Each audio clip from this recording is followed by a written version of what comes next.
ஒரு 2 வருஷம் அந்த பரோல்லையே ஒரு கொஞ்சம் சாப்பிட பொண்டாட்டி பிள்ளையோட அந்த நிம்மதிங்கிற குழந்தைகளை பார்க்கும்போது ஏற்படுகின்ற அந்த நிம்மதியோடு இருக்கும் பொழுது மீண்டும் சிறை என்று சொன்னால் அந்த 26 வருஷ தண்டனையை விட அது கொடுமையானது.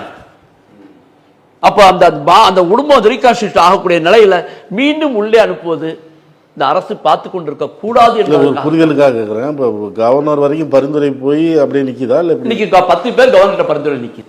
அப்ப கவர்னர் தான் முடிவு எடுக்கணும். கவர்னர் விடுதலைக்கு முடிவு எடுக்கணும். ஆனா கவர்னருக்கு போனவர்கள் பெண்டிங்ல இருக்கிறவங்களுக்கு அரசு நீண்ட கால விடுப்பு கொடுக்கலாம். ஒரு ஆளுக்கு கோர்ட் கொடுத்துருக்குது, ஒரு ஆளுக்கு கோர்ட் விடுதலை தீர்ப்பு கொடுத்துருக்கு. கேஸ் இந்த வழக்கு தீர்ப்பு வர, அதாவது கவர்னருடைய உத்தரவு வரும் வரை அல்லது தீர்ப்பு வரும் வரை நிரந்தரமா நீ லீவ்ல இருன்னு கொடுத்துருக்கு. முன்னுதாரணங்கள் இருக்கிறது. ஏன் அதை செய்யக்கூடாது? இப்ப கோர்ட்ல தான் சொல்லுது, கோர்ட்டே சொல்லுது அரசு செய்யலாம், கவர்னர் இருக்கிறவங்களுக்கு அரசு செய்யலாம், மற்றவங்களுக்கு நீங்க விடுதலைக்கு பேப்பரை மூவ் பண்ணுங்க. கோர்ட் ஓப்பன்ல சொல்லுது, மறைச்சு கழிச்சு சொல்லல. உங்களுக்கு என்ன பயம் வேணும்? குண்டடிப்புல வந்தவங்க வெளியே வந்தா பிரச்சனை வரும்னு நினைக்கிறாங்களா? சொல்லுங்க. இந்த 2 வருஷம் வெளியே இருந்திருக்கிறாங்க.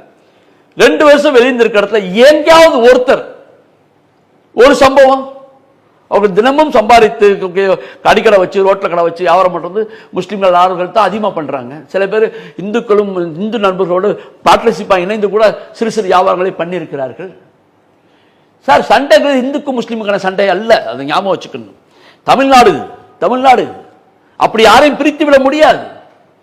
இந்துக்களும் முஸ்லிம்களும் கிறிஸ்தவர்களும் ஒன்றாக பிணைக்கக்கூடிய ஒரு மாநிலம் மட்டும் சவுத்தில் இருக்கிற தமிழ்நாடு, கேரளாவை மாத்திரம் தான். அதை குலைக்கிறதுக்கு அந்த பிரச்சனை பண்றாங்க. ஏன் ரவி இதை 10 பேர் வெளியே பண்ணிருக்க கூடாது? ஆளுநர் ரவி அவர்கள் செய்திருக்க வேண்டும். அதுலேயும் பார்சியாலிட்டியா 13 பேரை விட்டு 10 பேர் நிறுத்தி வச்சு விட்டார்.